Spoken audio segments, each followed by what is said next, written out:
Welcome back students. Hope आप लोगों ने फर्स्ट वीडियो देख लिया होगा, समझ में भी आ गया होगा आपको। तो हम लोगों ने क्या कंप्लीट किया था लास्ट लेक्चर में? 3 चीज़ें। फर्स्ट, कॉस्ट का मीनिंग क्या है।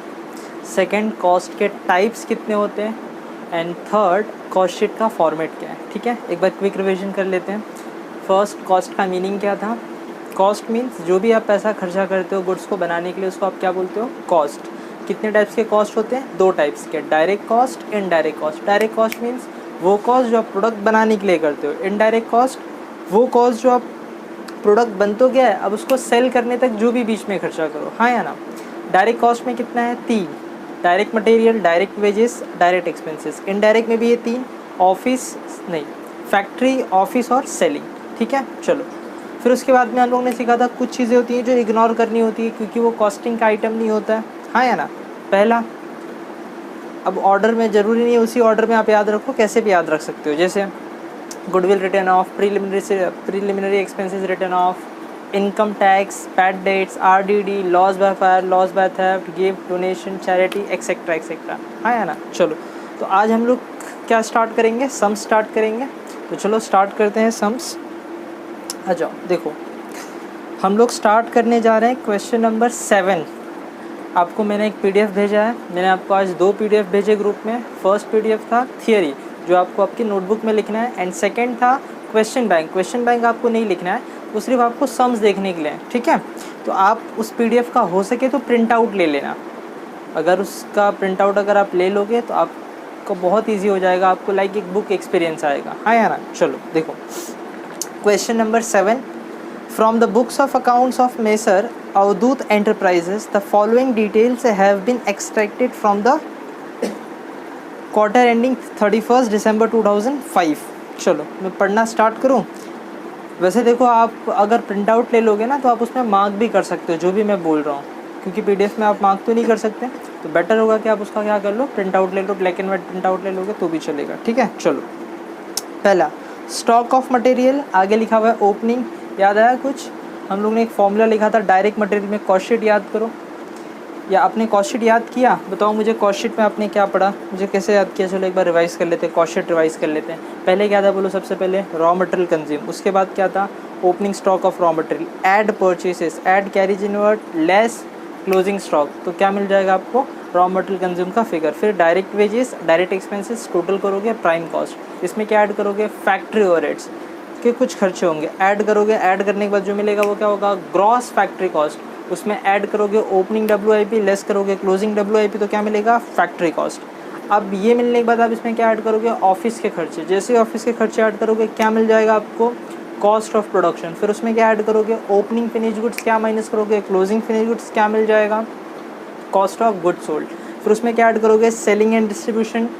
फिर क्या मिलेगा आपको? Cost of sales. फिर उसमें आप ऐड करोगे प्रॉफिट या फिर लेस करोगे लॉस, और फिर क्या मिल जाएगा? सेल्स। तो ये ऑर्डर था। चलो, होप आपने वो पूरा शीट बाय हार्ट कर लिया हो। ठीक है, क्योंकि एक बार आपने वो बाय हार्ट कर लिया तो बहुत ही सिंपल हो जाएगा चैप्टर। ठीक है, चलो।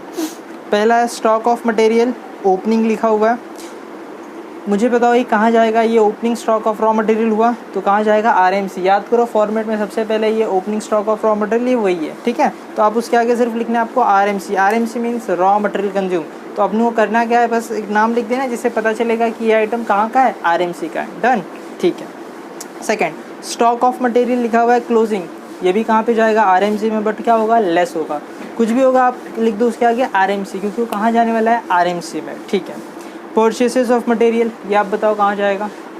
Purchases of material RMC। याद आ रहा है ना कुछ? Opening stock of material, add purchase, add carriage inward, less, ये सारा का सारा कहाँ जाएगा? RMC में। ठीक है। डायरेक्ट वेजेस कहाँ जाएगा? कहीं नहीं, डायरेक्ट वेजेस ही है। याद आ रहा है? सेकंड आइटम रॉ मटेरियल के बाद डायरेक्ट वेजेस, तो उसके सामने अमाउंट लिख दोगे आप। थर्ड, डायरेक्ट एक्सपेंसेस कहाँ जाएगा? Direct expenses. हाँ या ना? ठीक है। Next, indirect wages. कुछ याद आया कल? डायरेक्ट वेजेस तो डायरेक्ट वेजेस में जाता है, इनडायरेक्ट वेजेस फैक्ट्री में जाता है। ठीक है, factory. Salaries to administrative staff, बहुत ही सिंपल। याद आ रहा है कुछ? ऑफिस एंड एडमिनिस्ट्रेशन स्टाफ लिखा था आपने, ऑफिस एंड एडमिनिस्ट्रेशन एक्सपेंस लिखा था, तो ये कहाँ जाएगा? Salaries to administrative staff, office में जाएगा। ठीक है। तो आगे आपको क्या करना है, देखो आगे आपको क्या करना है, जो फैक्ट्री का आइटम है उसके आगे आपको F लिख देना है, जो ऑफिस का आइटम है उसके आगे O लिख देना है, और जो सेलिंग का आइटम है उसके आगे S लिख देना है। ऊपर आपने ओपनिंग स्टॉक के आगे क्या लिखा, RMC, ठीक है, ओके। चलो नेक्स्ट, तो हो गया सैलरीज कहाँ जाएगा, ऑफिस में जाएगा। कैरिज इनवर्ड बताओ कहाँ जाएगा, RMC, राइट है ना, ठीक है, RMC लिख लो। नेक्स्ट, कैरिज आउटवर्ड, इनवर्ड मतलब लेके आने का भाड़ा, आउटवर्ड मतलब लेके जाने का भाड़ा। आप गुड्स लेके कब जाते हो, जब गुड्स सेल करते हो, तो याद आ रहा है कहाँ जाएगा, सेलिंग एंड डिस्ट्रीब्यूशन में, तो क्या लिखोगे उसके आगे S, ठीक है। नेक्स्ट, मैनेजर सैलरी, मैनेजर कहाँ काम करता है, ऑफिस में, तो ये कहाँ जाएगा, ऑफिस में, ठीक है, तो क्या लिखोगे उसके आगे O लिख देना है आपको। नेक्स्ट, जनरल चार्जेस, ये भी कहाँ जाएगा, ऑफिस में, O लिख दो। Legal charges for criminal suit, देखो अब ये एग्जाम, ये ना ध्यान देना है यहाँ पे, लीगल चार्जेस बेसिकली जाता है ऑफिस के अंदर, अगर वो सिर्फ लीगल चार्ज हो, लेकिन लिखा हुआ legal charges for criminal suit, तो ये क्या मेरे प्रोडक्ट बनाने से रिलेटेड है।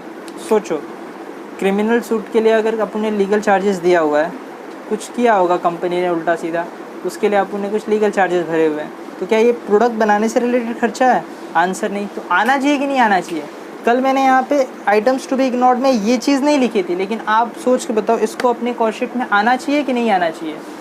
सिंपल क्वेश्चन यही है, legal charges for criminal suit, क्या आपने प्रोडक्ट बनाने के लिए खर्चा कर रहे हो, आंसर नहीं, तो क्या इसको कॉस्ट शीट में आना चाहिए, आंसर नहीं आना चाहिए। तो आप क्रॉस कर दो उसके आगे, आप उसके आगे क्या कर दोगे, ऐसे क्रॉस कर दोगे कि ये नहीं लेना है, इग्नोर करना है, ठीक है।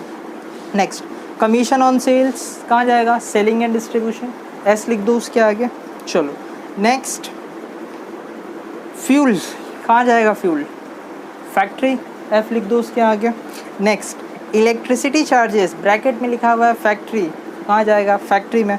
नेक्स्ट, डायरेक्टर फीस कहाँ जाएगा, डायरेक्टर्स कहाँ काम करते हैं, ऑफिस में, तो ऑफिस में जाएगा। Next, repairs to plant and machine, repairs to plant and machine, plant and machine कहाँ होती है, फैक्ट्री के अंदर, तो ये कहाँ जाएगा, फैक्ट्री के अंदर, तो F लिख दो। Rent, rates and taxes, dash करके लिखा हुआ है फैक्ट्री, मतलब फैक्ट्री में। Next, rent, rates and taxes office, तो कहाँ जाएगा, ऑफिस।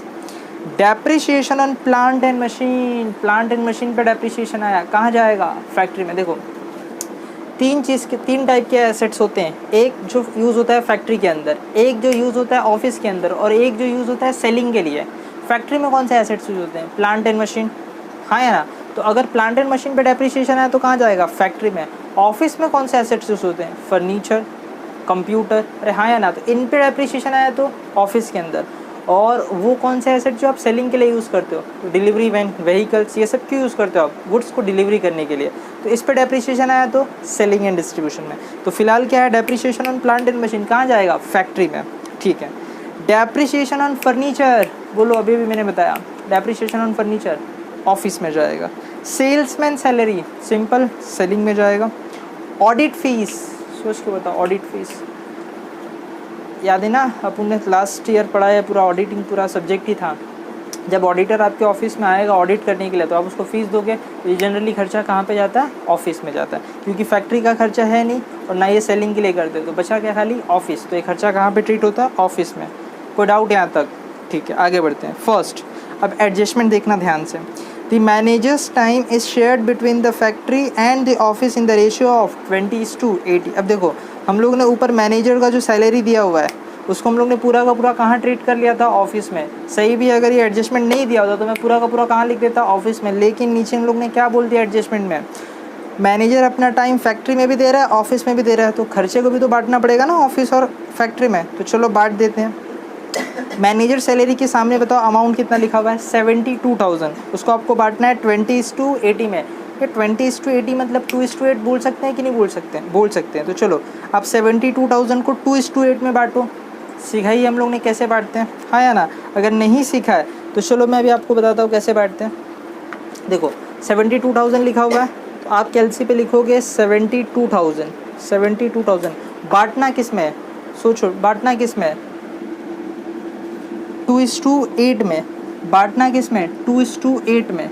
देखो बांटना किसको है, 72,000 को 2:8 में। इनका टोटल करो कितना होगा, 10। तो डिवाइड बाय कितना करोगे आप, 10, तो कितना हो गया, 7,200। इसको कहीं नहीं लिखना है, एक्चुअली मैंने रॉन्ग किया, फिर से करता हूँ। देखो 72,000 डिवाइड बाय 10 करके इक्वल टू प्रेस नहीं करना है। देखो तो मैंने इक्वल टू प्रेस नहीं किया, क्या प्रेस करूँगा, इनटू।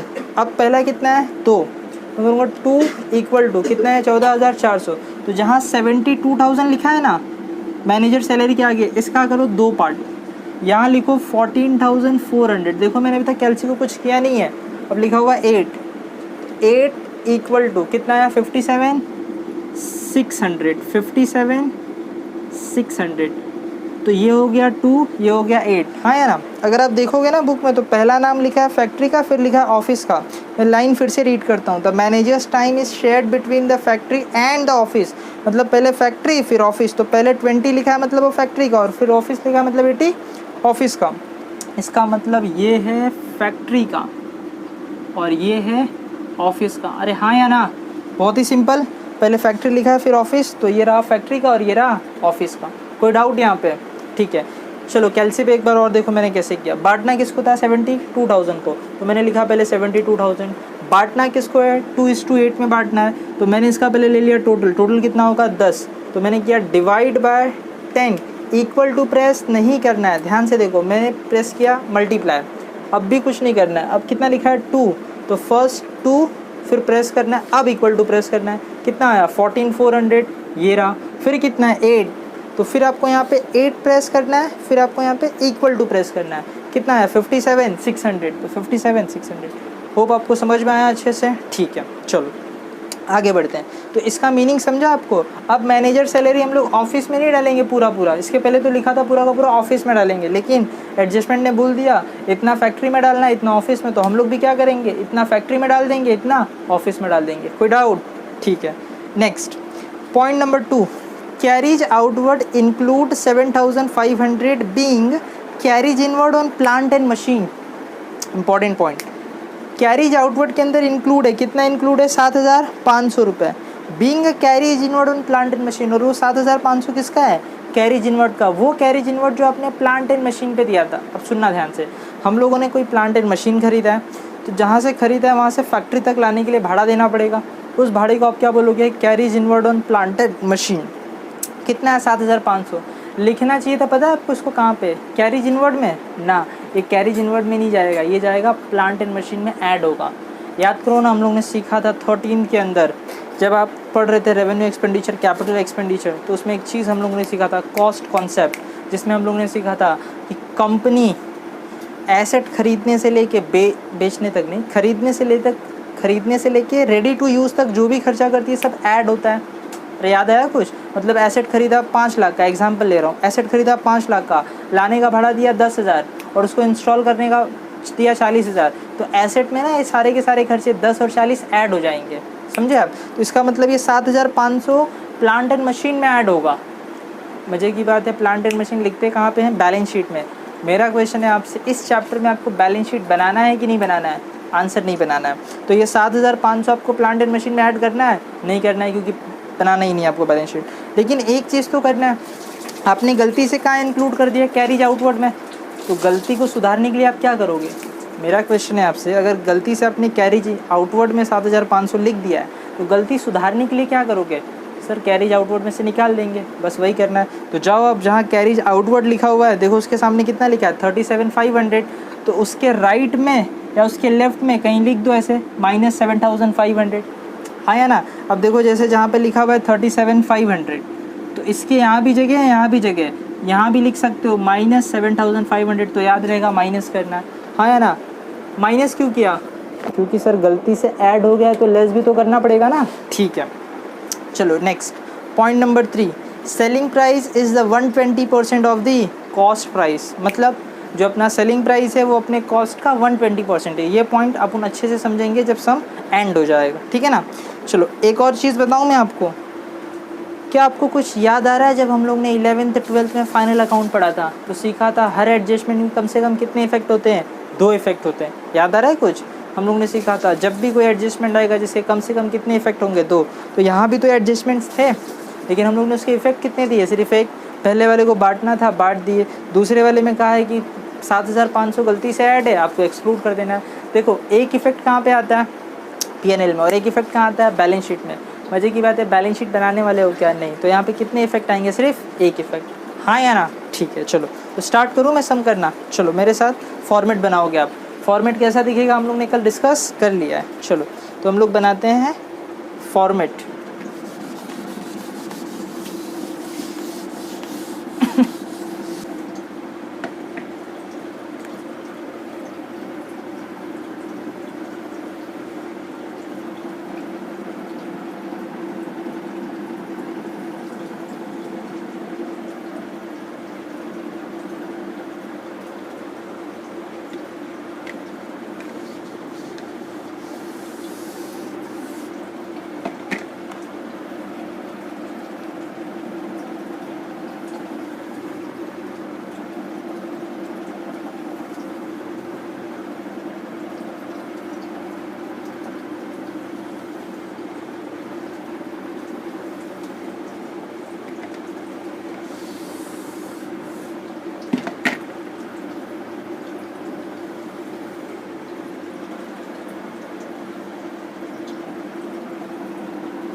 ये कॉस्ट शीट कब की है?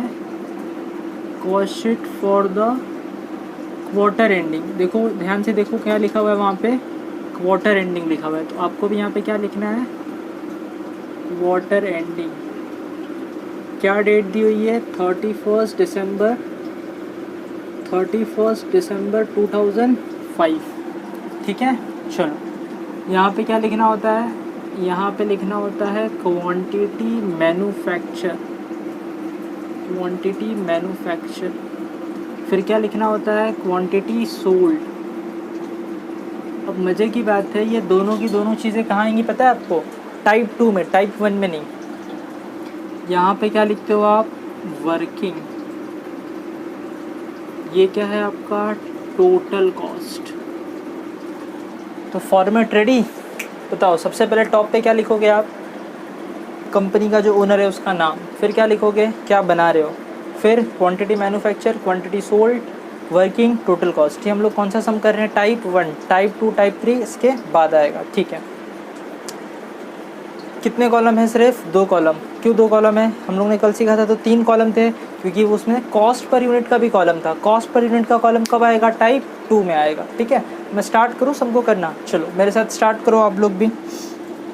चलो अच्छा, आपके पास चॉइस है, या तो आप मेरे साथ साथ करो या तो फिर पहले पूरा वीडियो को देख लो, और वीडियो एक बार देख के समझ में आ जाए तो फिर आराम से लिख लेना। ठीक है, चलो देखो, चलो मेरी हेल्प करो, मेरे साथ साथ मुझे बताओ सबसे पहले क्या आएगा? Raw material consume. Raw material consume. अच्छा वैसे तो सबसे पहले क्या लिख के आता है? Direct material. लेकिन यहाँ पे इन लोगों ने डायरेक्ट मटेरियल का सीधा अमाउंट दिया है क्या? आंसर नहीं, उन्होंने तो बहुत सारे आइटम्स दिए हुए हैं। तो आपको क्या निकालना पड़ेगा? Raw material consume. बताओ सबसे पहले क्या लिखना है? सबसे पहले लिखना है opening stock. Opening stock, opening stock, हाँ या ना? किसका? Opening stock of, opening stock of raw material. Opening stock of raw material कितना दिया अमाउंट उसका? 2,70,000। तो वर्किंग कॉलम में कितना लिखोगे? 2,70,000। नेक्स्ट, ओपनिंग स्टॉक के बाद बताओ फॉर्मेट में क्या आता है? ऐड। क्या ऐड करना होता है? Purchase of raw material. Next क्या लिखोगे? Purchase of raw material. देखो अमाउंट कितना है परचेज ऑफ रॉ मटेरियल का? 12,48,000। तो यहाँ पे कितना आएगा? 12,48,000। यहाँ तक कोई डाउट? ठीक है, चलो नेक्स्ट। परचेज के बाद क्या लिखते हो आप बताओ? ऐड। क्या ऐड होगा? Carriage inward. कैरिज इनवर्ड कितना है? कैरिज इनवर्ड देखो, कैरिज इनवर्ड का अमाउंट कितना दिया हुआ है? Carriage inward 48,000। ठीक है, नेक्स्ट कैरिज इनवर्ड के बाद क्या लिखोगे आप? बोलो। लेस। क्या लेस करना है? Closing stock of raw material. इसको क्या करोगे आप? माइनस करोगे। ठीक है ना? बताओ क्लोजिंग स्टॉक ऑफ मटेरियल कितना है, 3 लाख रुपया। अच्छा आपको पता ही है माइनस को हमेशा किस में लिखते हैं, ब्रैकेट में। चलो तो सबको टोटल करें, कितना आ रहा है बताओ मुझे, कितना आ रहा है, 2,70,000 प्लस 12,48,000 प्लस 48,000 माइनस 3 लाख रुपए। तो आंसर आया 12,66,000।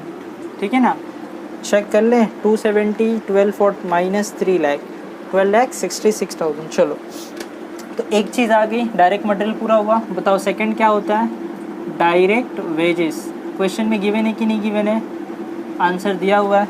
बताओ डायरेक्ट वेजेस कितना दिया हुआ है, डायरेक्ट वेजेस दिया हुआ है आपको। देखो मैं स्केल का यूज़ कर रहा हूँ अमाउंट देखने के लिए, आप लोग भी यही करोगे तो गड़बड़ होता है। डायरेक्ट वेजेस 357,600, तो ये मैं सीधा कहाँ लिखूँगा, आउटर कॉलम में 357,600। नाउ आप सोच रहे हो सर इसका अमाउंट आपने इनर में लिखा, इसका आउटर में लिखा। तो सुनो, ये तो बहुत सारे थे ना, एक से ज़्यादा था तो आपने इसको वर्क किया और फिर बाहर लेके गए, इसके लिए तो इसको बोलते हैं वर्किंग। इसका एक ही अमाउंट है तो आप सीधा कहाँ लिख दोगे, आउटर कॉलम में। ठीक है, नेक्स्ट डायरेक्ट वेजेस के बाद direct expenses. Direct expenses question में दिया हुआ है, देखो कितना दिया हुआ है अमाउंट, डायरेक्ट एक्सपेंसेस दिया हुआ है 1,20,000, तो यहाँ पे लिखोगे 1,20,000 रुपये। ठीक है ना, चलो कुछ याद आ रहा है, इन तीनों को जब आप ऐड करोगे, इन तीनों को जब आप ऐड करोगे तो क्या मिलेगा आपको, 12,66,000 प्लस 357,600 प्लस 1,20,000, कितना हुआ 17,43,600, 17,43,600। बताओ इसका क्या नाम है, इसका नाम है प्राइम कॉस्ट। अरे कुछ याद आया, प्राइम कॉस्ट, ये क्या है आपका प्राइम कॉस्ट। अब बताओ इसमें क्या ऐड करोगे, इसमें ऐड करोगे फैक्ट्री ओवरहेड्स।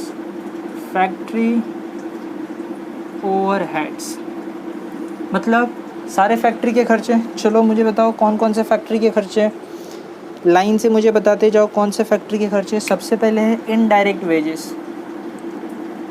इनडायरेक्ट वेजेस कितना दिया है इनडायरेक्ट वेजेस, 24,000। अच्छा मुझे बताओ इनर में लिखूं या आउटर में लिखूं, सोच के बताओ, इनर में लिखूं या आउटर में। आप बोलोगे सर अगर एक है तो आउटर में लिख दो, अगर एक से ज़्यादा है तो इनर में लिख के टोटल बाहर जाएगा। तो मुझे बताओ एक फैक्ट्री का खर्चा है कि एक से ज़्यादा है, एक से ज़्यादा है, तो कहाँ पे जाएगा, ये इनर में जाएगा, 24,000। नेक्स्ट इनडायरेक्ट के बाद क्या है बताओ, कैरीज इनवर्ड हो गया ऑलरेडी, कैरीज इनवर्ड हो गया ना, हाँ। कैरीज आउटवर्ड तो सेलिंग में जाएगा, मैनेजर, हाँ मैनेजर सैलरी, यहाँ सब लोग गलती करते हैं, मैनेजर सैलरी भी तो लिखना है ना आपको, याद है ना आपने बांटा है। मैनेजर सैलरी कितना अमाउंट जाएगा, 14,400, 14,400। नेक्स्ट मैनेजर सैलरी के बाद जनरल चार्जेस नहीं, लीगल चार्जेस नहीं, कमीशन नहीं, फ्यूल, फ्यूल कितना जाएगा 96,000, तो यहाँ पे फ्यूल 96,000। नेक्स्ट फ्यूल के बाद इलेक्ट्रिसिटी चार्जेस फैक्ट्री का, इलेक्ट्रिसिटी चार्जेस कितना अमाउंट है इसका, 72, यहाँ लिख दो, ये है फैक्ट्री का 72,000 रुपीज़। होप आपको सब समझ में आ रहा है, कुछ मुश्किल नहीं है, सिर्फ आपको करना क्या है, ऑर्डर में करना है। नेक्स्ट डायरेक्टर नहीं, repairs to plant and machine. Next repairs to plant and machinery, plant and machinery कितना अमाउंट है इसका, 63,000, यहाँ पे लिखेंगे 63,000। नेक्स्ट रिपेयर्स के बाद रेंट रेट्स एंड टैक्सेस, तो वो भी यहाँ पे आएगा, रेंट रेट्स एंड टैक्सेस कितना अमाउंट है इसका, 18,000, यहाँ पे जाएगा 18,000। नेक्स्ट ऑफिस है, फिर आ गया depreciation on plant and machine, तो यहाँ पे लिखेंगे डेप्रिसिएशन,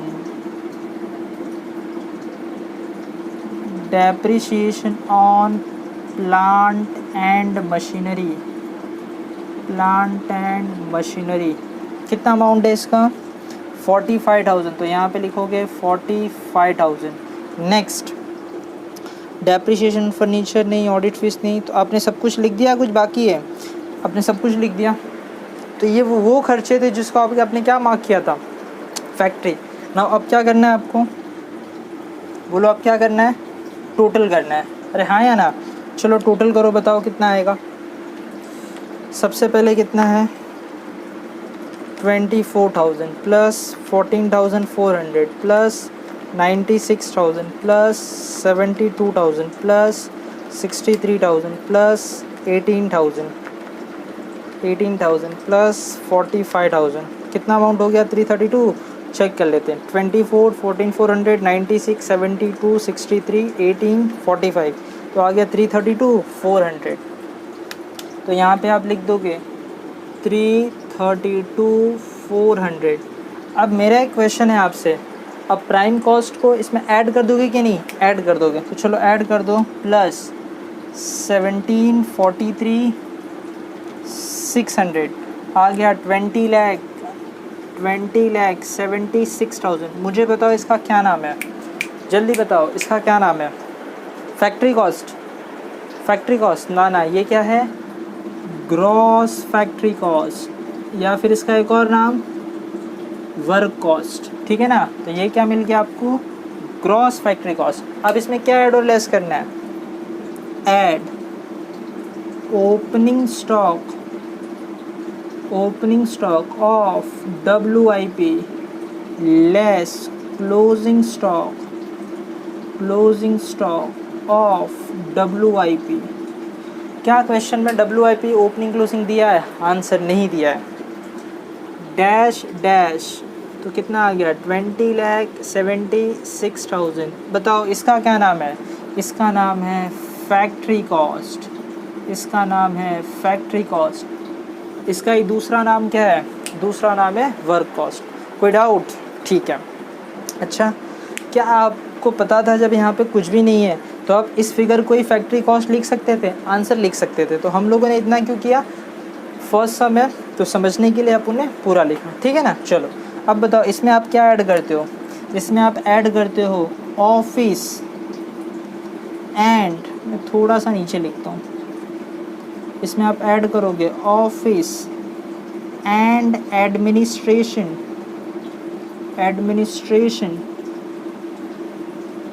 एक्सपेंसेस, या फिर हम लोग उसको क्या बोलेंगे, ओवरहेड्स। चलो लिखना स्टार्ट करें। मुझे बताओ ऑफिस के कितने खर्चे हैं, फटाफट से बताओ ऑफिस के कितने खर्चे हैं, लाइन से देखो कौन से खर्चे हैं। सबसे पहला salary to administrative staff, salaries to administrative staff, बताओ कितना है अमाउंट 60,000 इनर में ना, क्योंकि एक से ज़्यादा है। नेक्स्ट उसके बाद है कैरिज इनवर्ड नहीं, कैरिज आउटवर्ड भी नहीं जाएगा, या जाएगा नहीं, वो तो सेलिंग में जाएगा। मैनेजर सैलरी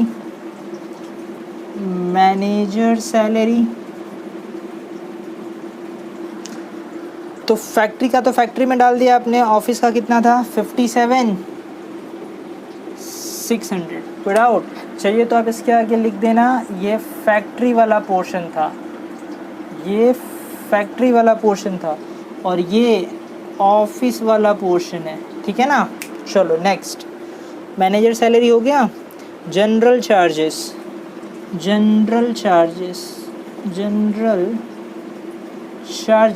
कितना अमाउंट है 37,200।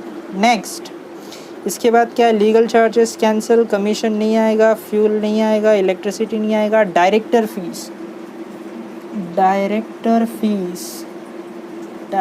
फीस बताओ अमाउंट कितना है 36,000। डायरेक्टर फीस 36,000, ठीक है ना। ये मैंने 7 लिखा हुआ है, ठीक है ना। चलो नेक्स्ट, डायरेक्टर फीस के बाद रिपेयर्स नहीं आएगा, रेंट नहीं। नेक्स्ट ये रेंट आएगा ना, रेंट, रेट्स एंड टैक्सेस। बताओ अमाउंट कितना है, अमाउंट है 9,600। चलो इसके नीचे मैं यहाँ से कंटिन्यू करता हूँ, ठीक है। और कोई ऑफिस का खर्चा है, हाँ डेप्रिसिएशन ऑन फर्नीचर, तो वो मैं कहाँ से स्टार्ट करूँगा, यहाँ से स्टार्ट करता हूँ, ठीक है। देखो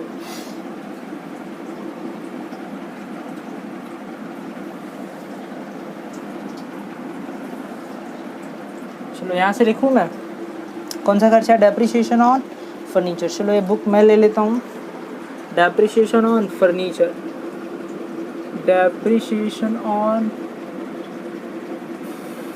फर्नीचर। मुझे बताओ अमाउंट कितना है डेप्रिसिएशन ऑन फर्नीचर का, 3600 रुपया। तो यहाँ इनर में लिखूँगा मैं 3600 रुपया, ठीक है ना। इसके बाद यहाँ से मैंने कंटिन्यू किया है 3600 के बाद ऑडिट फ़ीस, ऑडिट फ़ीस बताओ कितना है ऑडिट फ़ीस, ऑडिट फ़ीस है 18,000 रुपया। तो यहाँ पे लिखूँगा मैं 18,000 रुपया, ठीक है। अब क्या कर देंगे, इसका टोटल कर देंगे, हाँ या ना। चलो करें टोटल, आ जाओ।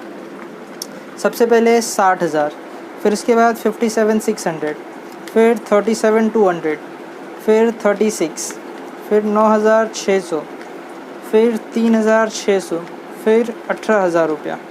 चेक कर लें एक बार, 60, 57,600, 37,200, 36, 9,600, 3,600 और 18,000। तो ये आ गया 222, मतलब 2,22,000 रुपया।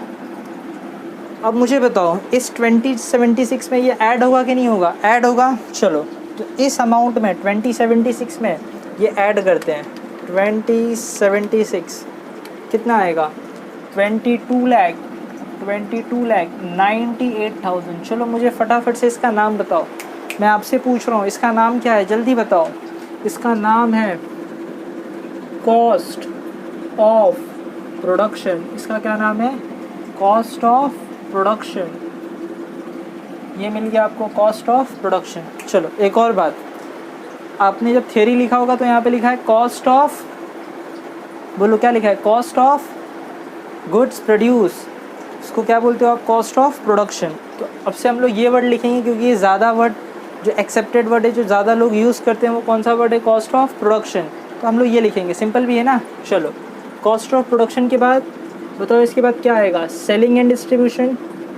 सेलिंग, मैं सही जा रहा हूँ रॉन्ग जा रहा हूँ, अरे रॉन्ग जा रहा हूँ, क्यों, अरे इसमें ऐड लेस तो किया ही नहीं मैंने।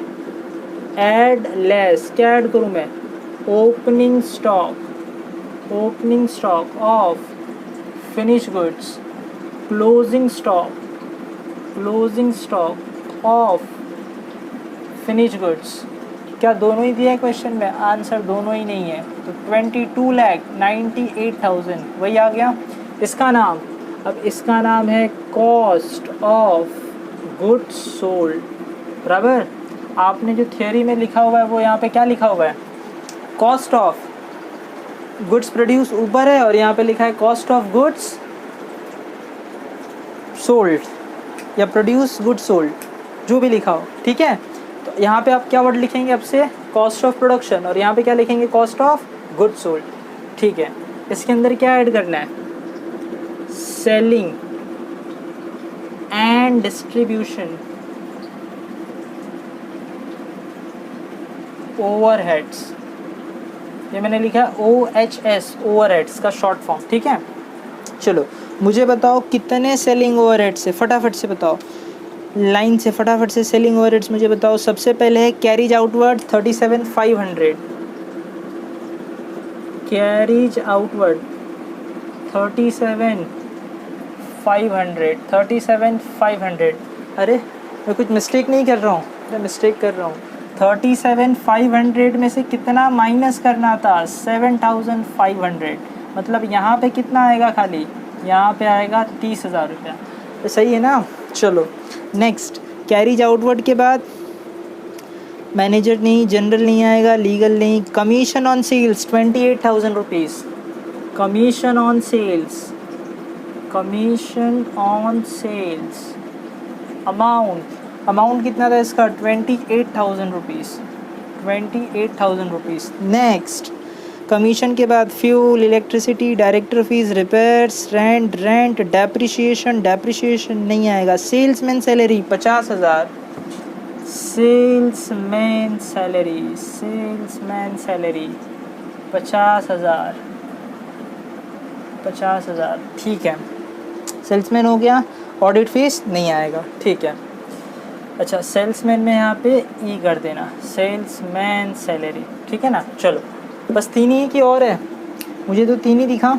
चलो ऐड कर दो इसको, कितना होगा ये 50, 30, 80 और 28, 1,08,000। फिर भी चेक कर लेते हैं, 30, 28 प्लस 50, 1,08,000 रुपये।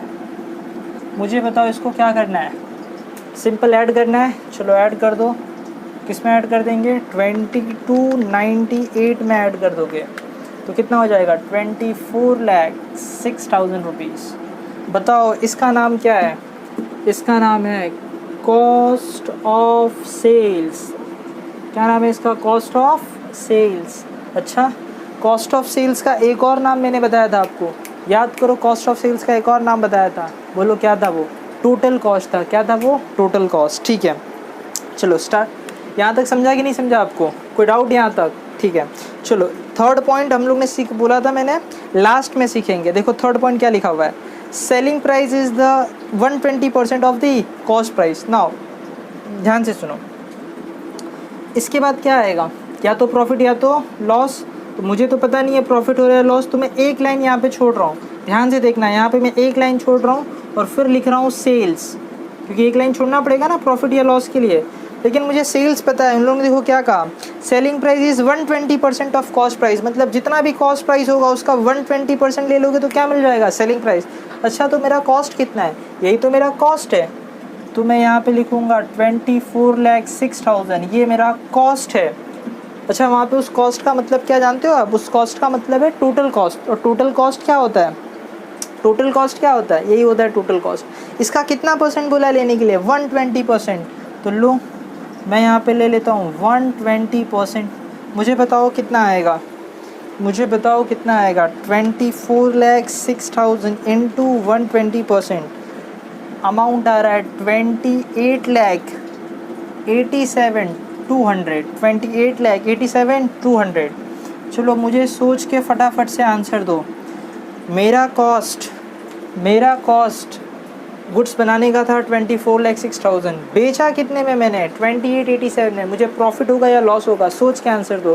अरे सीधी सी बात है, प्रॉफिट होगा, बनाया इतने में बेचा इतने में, तो प्रॉफिट ही होगा ना। दोनों का डिफरेंस निकालते हैं कितना है, 28,87,200 माइनस 24,06,000, 28,87,200 24,06,000 का डिफरेंस आ रहा है 4,81,200 रुपीज़। ये क्या मिल गया आपको, ये मिल गया प्रॉफिट। और इस प्रॉफिट को क्या करना होता है, अपने को ऐड करना होता है, मैंने ऐड कर दिया और ये क्या मिल गया आपको, फाइनल सेल्स फिगर। मज़े की बात है, सम ख़त्म हो गया। आपको सिंपल लग रहा है या टफ लग रहा है, बहुत ही सिंपल होगा। हम लोग ने यहाँ क्या मेहनत किया, कुछ भी नहीं, जो दिया हुआ है बस आपने उसको एक ऑर्डर में अरेंज कर दिया और आपको एंड में आंसर मिल गया। इतना करने का आपको कितना मार्क्स मिलेगा, बताओ, इतना करने का आपको कितना मार्क्स मिलेगा, 15 मार्क्स, 1-2 मार्क्स नहीं, 15 मार्क्स मिलेंगे। ठीक है, चलो तो आप इसका एक स्क्रीनशॉट ले लेना। मैं हट जाता हूँ, आपको पूरा सम दिख रहा है, ठीक है, मैं हट गया हूँ, देखो आपको पूरा सम दिख रहा है। आप इसका एक स्क्रीनशॉट ले लोगे और फिर लिखोगे, ठीक है। चलो तो आज के सम में बस इतना ही। होप आपको पूरा सम समझ में आया है, ठीक है। ये सम आपको क्या करना है, अपने बुक में कॉपी करना है और नेक्स्ट सम है क्वेश्चन नंबर 8, जस्ट उसके नीचे ही है, ठीक है।